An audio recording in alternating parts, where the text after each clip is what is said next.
Sun astro TV நேர்களுக்கு வணக்கம். நம்ம சேனல்ல பாத்தீங்க அப்படின்னா பொதுவாகவே நிறைய ஆன்மீகம் சம்பந்தமான விஷயங்கள தகவல்களை தான் பார்த்தும் தெரிஞ்சுக்கிட்டும் வந்துட்டு இருந்தோம். அதற்கு அடுத்தபடியாக இப்ப நம்ம அரசியல் சம்பந்தமாகவும் பேச ஆரம்பிச்சோம். மெர்சல் மீடியா அப்படின்ற ஒரு யூடியூப் சேனல் மூலமா நம்மளுடைய அரசியல் அனுபவங்கள், நாட்டு நடப்புகள், அரசியல் விமர்சகர்களுடைய கருத்துக்கள் அப்படின்னு சொல்லிட்டு மக்களாகிய நீங்கள் உங்கள் குரலாக அந்த சேனல் ஒலிக்க போகுது. சன் ஆஸ்ட்ரோ டிவிக்கு எந்த அளவுக்கு நீங்க ஆதரவும் பேரன்பும் கொடுத்தீங்களோ அதே மாதிரி மெர்சல் மீடியாவுக்கும் உங்களுடைய அன்பையும் பேராதரவையும் நீங்க தரணும் அப்படின்னு கேட்டுக்கிறோம்.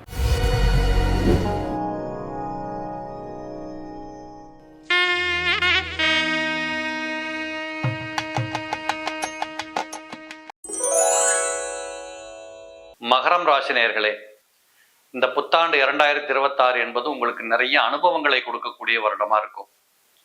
அது என்ன சார் அனுபவம்? சுகமா இருக்குமா இல்ல அவஸ்தப்படுகிற அனுபவமானு கேட்டீங்கன்னா, 12ஆம் இடத்திலே சுக்கிரன் விற்றிருக்கிறார். அயன சயன புகழ் போகபாக்கியத்தை அள்ளி கொடுக்கக்கூடியவராக இருக்கிறார். அந்த சுக்கிரனை குரு பார்த்து கொண்டிருக்கிறதுனால கண்டிப்பாக வருடத்தின் ஆரம்பத்திலேயே பார்த்தீங்கன்னா ரொம்ப சுகபோகமா சௌக்கியமா சந்தோஷமா வாழ்றதுக்கு தேவைப்படுகின்ற அனைத்தும் கிடைக்கும். அது உடலால சந்தோஷப்பட்டாலும் சரி, நாவால சந்தோஷப்பட்டாலும் சரி, காதல் லௌகியங்கள், உணர்வு ரீதியாக சந்தோஷங்கள், இப்படி உடல் பொருள் ஆவி என்று சொல்லக்கூடிய அனைத்தும் மகிழ்ச்சி கொண்டாட்டத்தை கூடி மகிழ்கின்ற வாய்ப்புகளோடு கூடிய வருடமாக 2026 துவங்குவதை நீங்கள் பார்க்க முடியும். இந்த 2026ல நீங்க ரொம்ப சூப்பரா அதீதமா எதுலையுமே ரசனையோடு வாழக்கூடிய வாய்ப்புகள் உண்டு. 12ஆம் இடத்திலே அதிக கிரகங்கள் இருந்து விட்டால் தீமை செய்யும் என்பது சொல்லுவாங்க. அப்படியெல்லாம் கிடையாது. இந்த 12ஆம் இடத்துல போய் சுக்கிரன் அமர்ந்திருப்பது என்பது அயன சயன புகழ் போக பாக்கியம், நேரத்துக்கு சாப்பிட்றது, நிம்மதியை தூங்குறது, நல்லா ரெஸ்ட் எடுக்கிறது, பெரிய ஸ்டார் ஹோட்டல்ல போய் தங்கி பார்க்கறது, பெரிய கார்ல பயணம் பண்ணி பார்க்கறது, ஃப்ளைட்ல போனா கூட ஃபர்ஸ்ட் கிளாஸ் டிக்கெட் போட்டு போயிட்டு வர்றது, இப்படிப்பட்ட உடல் ரீதியான உள்ளம் சார்ந்த அனுபவங்களை, மகிழ்ச்சியை, இதெல்லாம் கூட உங்களுக்கு இந்த வருஷத்துல ரெடியா காத்துக்கிட்டு இருக்கும். இதே போல புதனும் குருவால் பார்க்கப்பட்டிருக்கிறார். இந்த புத பகவான் 6ஆம் பாவாதிபதி, 9ஆம் பாவாதிபதி. கண்டிப்பாக சொத்துக்களில் இருந்து வந்திருக்கக்கூடிய பிரச்சனைகள் அறவே தீர்க்கப்படும். இதுவரைக்கும் இருந்திருக்கக்கூடிய சட்ட நுணுக்க சம்பந்தப்பட்ட வில்லங்க விகாரங்கள் எல்லாம் உங்களுக்கு இந்த காலகட்டத்தில் முடிவுக்கு வரக்கூடியதாக இருக்கும். தந்தை வழி சம்பந்தப்பட்ட உறவுகளால் வந்த பிரச்சனைகள், பிடி பீடைகள் எல்லாம் இப்பொழுது விட்டொழியும் உங்களை விட்டு. நீங்கள் நீண்ட நாட்களாக வம்புவாதம் பண்ணி வழக்காடி கொண்டிருந்த சம்பவங்கள் எல்லாம் உங்களுக்கு ரொம்ப சீக்கிரமா சார்பாக உங்கள் சாதகமான விஷயமாக மாறுறத பார்ப்பீங்க. சொந்த தொழில் செய்வதற்கான வாய்ப்புகள் ஏராளம் நிறைய பேருக்கு வரக்கூடியது உண்டு. அதுலேயும் சொந்த தொழில் செய்து கொண்டிருப்பவர்களுக்கு அற்புதமான லாபங்கள் கிடைக்கும். புதிய விருத்திகள் ஏற்படும், நம்பிக்கை பிறக்கும், தைரியம் பிறக்கும். இதை செய்ய முடியும், இது இனிமேல் இப்படி வரும் என்று நீங்களே திட்டமிட்டு கணக்கிட்டு உங்களுடைய வாழ்க்கை பாதையை தொழில் ரீதியாக பக்காவா அமைச்சு கொள்ளக்கூடிய வாய்ப்புகள் இந்த புதன் 12ஆம் இடத்தில் இருப்பதனால கிடைக்கும். பள்ளிக்கூடத்துக்கு போற பிள்ளைங்க விஷயத்துல கொஞ்சம் பெற்றோர் கவனம் கொள்ளணும். மறந்துடுறாங்க, இல்ல புக்கை போட்டு வந்துடுறாங்க, இல்ல டீச்சர்ட்ட இருந்து கம்ப்ளைண்ட் வருது, இப்படிங்கிறத சீரியஸா எடுத்துக்காதீங்க. இது ஒன்றும் குலக்குற்றம் இல்லை. ஏதோ ஒரு காலகட்டத்தில் ஒரு குழந்தை கொஞ்சம் அப்படித்தான் இருக்கும். நாமளே ஒரு நாளைக்கு ஒரு மாசத்துல பார்த்தீங்கன்னா 2 நாள் மூட் அவுட் ஆயிடுறோம். வீட்டுல சமைக்க முடியலன்றோம், வெளியில சாப்பிடலாமான்றோம், தலைவலிக்குன்றோம். நம்ம இவ்வளவும் சொல்லிக்கிட்டு ரெஸ்ட் எடுக்கிற போது பிள்ளைகள் சொல்லாதா? பிள்ளைகளுக்கும் அப்படிப்பட்ட நிலவரங்கள், ஒரு மகிழ்ச்சியோ இல்லாத ஒரு சோகமோ எல்லாம் வரக்கூடிய வாய்ப்புகள் இருக்கு. இதை பெற்றோர்கள் நன்றாக உணர வேண்டும். உயர்கல்விக்காக வெளிநாடுகளுக்கு சென்ற பிள்ளைகளுக்கும் இது பொருந்தும். நீங்கள் தொட்ட காரியத்தை எப்படியாவது முடிக்கணும்னு மல்லு கட்டியாவது செஞ்சு முடிக்கணுமே தவிர பயந்து போய் நீங்க திருப்பி வர வேண்டிய அவசியத்தை கையில் எடுக்காதீங்க. எவ்வளவு 12ஆம் இடத்துல செவ்வாய் இருக்கிறார். போட்டிகளில் வென்று காட்டக்கூடிய, எப்பவுமே செவ்வாய் பகவான் கெட்ட கிரகமாக இருக்கிறதுனால அவர் அங்க இருக்கிறதுங்கிறது பகைமை ஒளியும். 12ஆம் இடம் சிறப்பு பெறும், தைரியம் பிறக்கும், எதையுமே செய்து காட்டக்கூடிய துணிச்சல் பிறக்கும், எங்கும் என்னால் சாதிக்க முடியுங்கிற நம்பிக்கை வரும். இப்படிப்பட்ட அதீத புத்திசாலித்தனமும் வீரமும் சேருகின்ற போது வெற்றிகள் சாத்தியமாக்கப்படுகின்ற வாய்ப்புகள் இந்த வருஷம் உண்டு. அதிலே பூமி லாபங்கள் மிகச்சிறப்பாக இருக்கும். கொண்டாடி மகிழக்கூடிய குதூகூல கொண்டாட்டங்கள் தொடரும். அரசியல்வாதிகள், அதிகாரிகள், அந்த அதிகார பலத்தில் உள்ளவங்க இவங்கெல்லாம் பார்த்தீங்கன்னா குருவின் பார்வையில சூரியன் இருக்கிறதுனால மகரத்தில் பிறந்தவர்களுக்கு அற்புதமான சில முன்னேற்றங்கள் இருப்பதை நீங்கள் பார்க்க முடியும். மொத்தத்துல பார்த்தீங்கன்னா 2ஆம் இடத்துல ராகு இருக்கிறார். இதெல்லாம் ஒரு பக்கம் இருந்தாலும் பேச்சுவார்த்தைகள்லாம் ரொம்ப கவனமா இருக்கணும். ராகு பகவான் 2ஆம் இடத்தில் இருப்பது என்பது சாப்பிட்றது, தூங்குறது, என்ஜாய் பண்றது, குடும்பம், குழந்தை, குட்டி இப்படிங்கிற அனைத்திற்கும் விசேஷத்தை கொடுக்கும். ஆனால் அவர் 8ஆம் இடத்தை பார்க்கின்ற காரணத்தாலும் அங்கு கேது இருக்கிறதுனாலையும் கண்டிப்பாக நீங்கள் எடுக்கின்ற காரியத்துல என்னதான் சாதகமான விஷயங்கள் உங்களை சுற்றி இருந்தாலும் அமைதியை கடைப்பிடிக்கணும், நிம்மதியை கடைப்பிடிக்கணும். இறைவன் பார்த்து கொள்வார் அப்படின்னு 1% நம்பணும். எல்லாம் நான் தான் பண்றேன், எனக்கு தான் தெரியுங்கிற தற்பெருமை கூடாது. 8ஆம் இடத்துல போய் கேது அமர்ந்திருக்கிறார். இந்த கேது 8ஆம் இடத்தில் இருக்கின்ற காரணத்தினால கண்டிப்பாக வயது முதிர்ந்த பெற்றோர்கள், தாத்தா பாட்டி இப்படிங்கிற வயது முதிர்ந்தவர்கள் வீட்டில் இருந்தா அவங்களுக்கு கொஞ்சம் உடல்ல பிடிப்படைகள் வரக்கூடிய வாய்ப்புகள் உண்டு. நீங்களே கூட இந்த வருஷத்துல பாத்தீங்கன்னா ஒரு வாட்டி கொஞ்சம் கார்டியாலஜி சம்பந்தப்பட்ட, இருதய சம்பந்தப்பட்ட விஷயங்கள்ல ஒரு செக் பண்ணி பார்த்துக்கோங்க. ஏன்னா 3ஆம் இடத்திலே சனீஸ்வர பகவான் வீற்றிருக்கிறார். 3ஆம் இடத்தில் இருந்து கொண்டு அவர் அங்கிருந்து 5ஆம் இடத்தை பார்க்கிறார். இந்த 5ஆம் இடம் என்று சொல்லக்கூடிய இடம் சனியின் பார்வையில் இருக்கிறதுனால சில நேரங்களில் தவறான உணவுகள், தவறான கொண்டாட்டங்கள், தவறான அணுகுமுறைகள், உடம்ப கவனிக்காம போறது, அதீத நம்பிக்கை, தூங்காட்டா கூட காலைல எஞ்சிட்டு வேலைக்கு போறது, இப்படிங்கிறதெல்லாம் கூட தோணும். இது ரொம்ப காலத்துக்கு நல்லது செய்யாதுங்கிறத உணரணும். அதே போல மகரத்திற்கு 9ஆம் இடத்தை குரு பார்க்கிறார், சனி பார்க்கிறார். இந்த மகரத்துக்கு 9 சனி பார்க்கறதுனால கொஞ்சம் பயணங்கள்ல கவனமா இருக்கணும். கோயிலுக்கே போனாலும் கூட நீங்க எப்படி போகணுமோ அப்படி போயிட்டு வரணும். ஏதோ பைக் எடுத்துட்டு போனேன், கார் எடுத்துட்டு போனேன், ஜாலியா போனேன், ட்ரிப் எடுத்துட்டு போனேன் அப்படின்னு போகக்கூடாது. பக்திமயமா போயிட்டு வரக்கூடியதை கடைப்பிடிக்கணும். எப்பொழுதுமே 9ஆம் இடத்தை சனி பார்ப்பது என்பது பெற்றோர்கள் மூலமாக பழிபாவங்கள் வந்துடக்கூடாது. அரசாங்கத்திடமிருந்து சட்ட சம்பந்தப்பட்ட விஷயங்கள்ல இருந்து உங்க மேல கவலைப்படுகின்ற அளவுக்கு ஆக்ஷன் வந்துடக்கூடாது. இதெல்லாத்தையும் கூட சனி பகவானின் பார்வையினால கொஞ்சம் நீங்கள் மனசுல பதிய வைக்கணும்.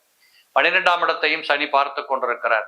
அப்ப நேரத்துக்கு சாப்பிடலாம், நிம்மதியா தூங்கலாங்கிற தோரணை கிடைச்சாலும் வம்பு பண்ணியாவது தூக்கத்தை கெடுத்துக்கிறது, சாப்பிடாம இருக்கிறது, இல்ல ஓவரா சாப்பிடுறது, ஓவரா தூங்குறது, இப்படிப்பட்ட அந்த ஒரு நியதியை கடந்த ஒரு விஷயங்கள் எல்லாம் நிறைய பேர்களுக்கு தோணக்கூடியதாக இருக்கும். ஆனாலும் உங்கள் ராசிக்கு 2ஆம் இடத்தை குரு பார்த்து கொண்டிருக்கிறார். பொருளாதார விருத்திகள் சிறப்பாக இருக்கிறது. கணவன் மனைவி குடும்ப விருத்திகள் பிரமாதமாக இருக்கிறது. தொழில் முன்னேற்றம் சிறப்பை கொடுக்கிறது. பாடப்புத்தகம், பள்ளிக்கூடம் என்று சொல்லக்கூடிய இளம் பிள்ளைகளின் வாழ்க்கை வளர்கின்ற விதத்தில் மகிழ்ச்சியை கொண்டாடக்கூடியதாக இருக்கும். குடும்ப வாழ்க்கை சிறப்பை கொடுக்கும். அதே குரு பகவான் 10ஆம் இடத்தை பார்க்கறதுனால உத்தியோகம், தொழில் ஸ்தானங்கள்ல நல்ல முன்னேற்றங்கள் இருக்கிறத பார்க்கலாம். இப்படி எல்லா விதமான நன்மைகள் ஒரு பக்கம் இருந்தாலும் சில தீமைகள் இருக்கும். இதை மன ஒடுக்கத்தோடு நீங்கள் பார்த்துக்கிட்டீங்கன்னா கண்டிப்பா இந்த 2026 என்பது மகரத்தில் பிறந்தவர்களுக்கு மகிழ்ச்சியாக இருக்கிறத கண்டிப்பா பார்க்கலாம். மகர ராசி நண்பர்களே, ஒரு பெரிய எதிர்பார்ப்பு யாருக்கு இருக்கிறதோ இல்லையோ உங்களுக்கு இருக்கு.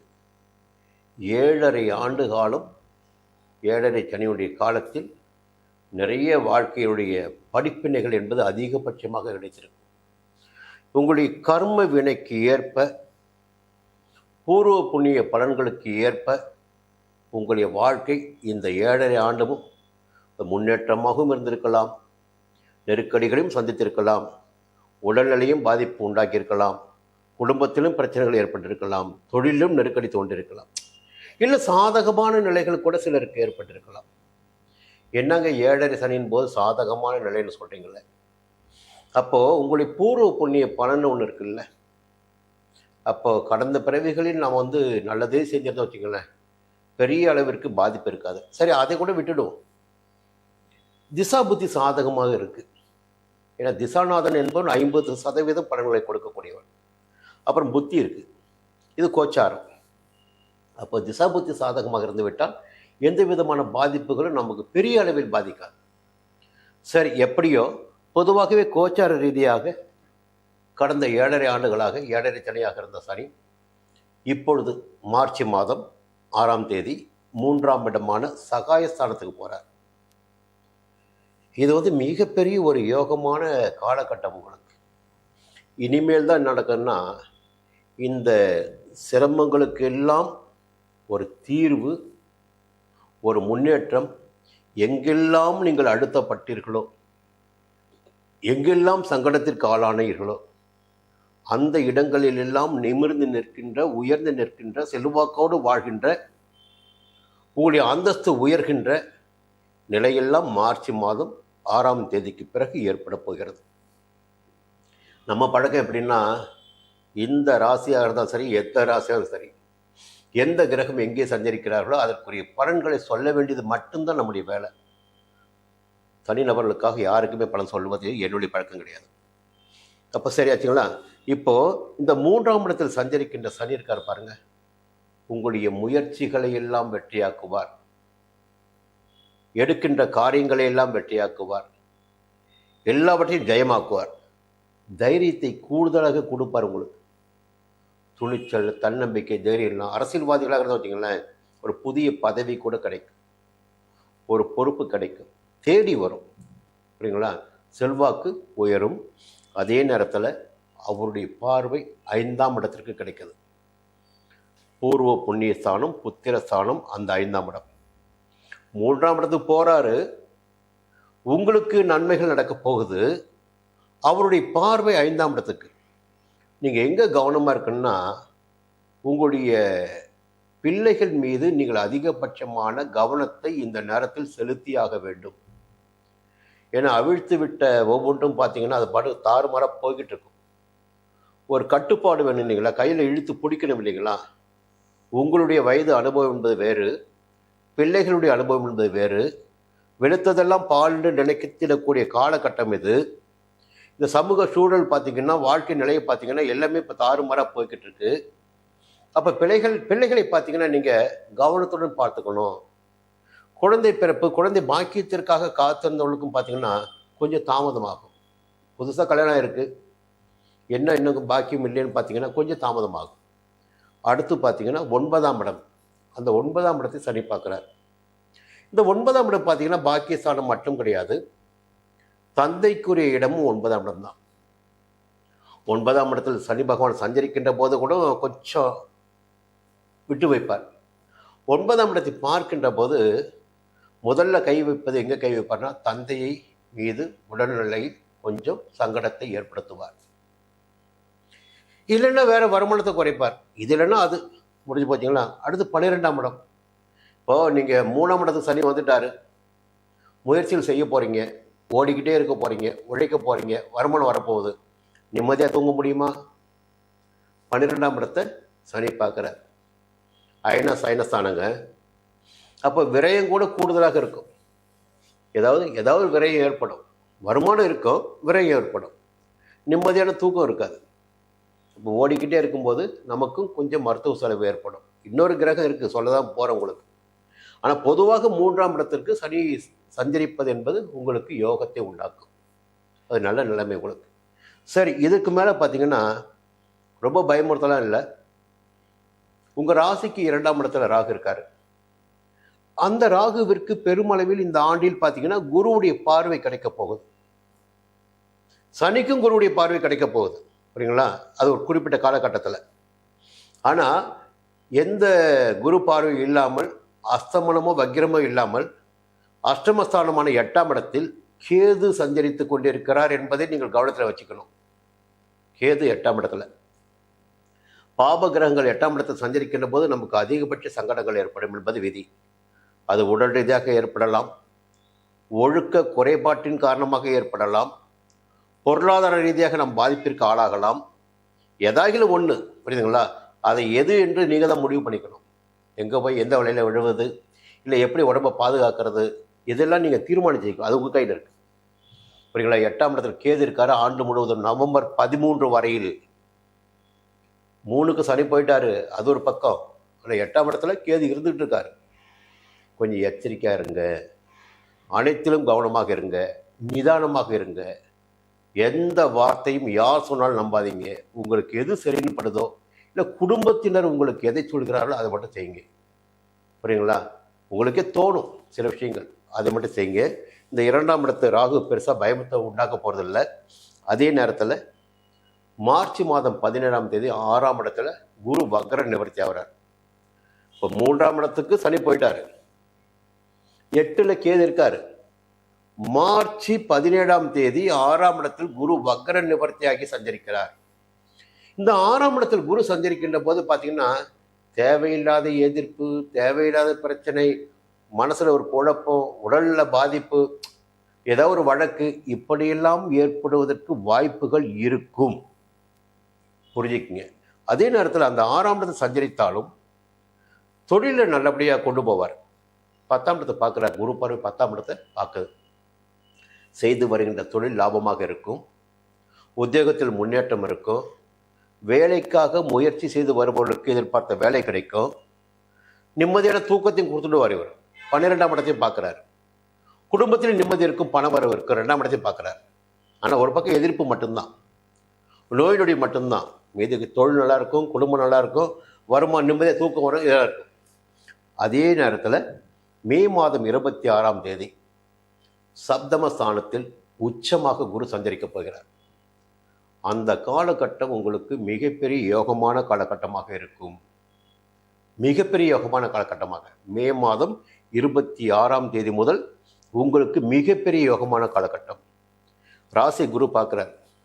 எதிர்பார்ப்புகள் பாருங்க. அரசியல்வாதிகளாக இருந்தால் பொறுப்பு, பதவி, அந்த எதிர்பார்ப்பு.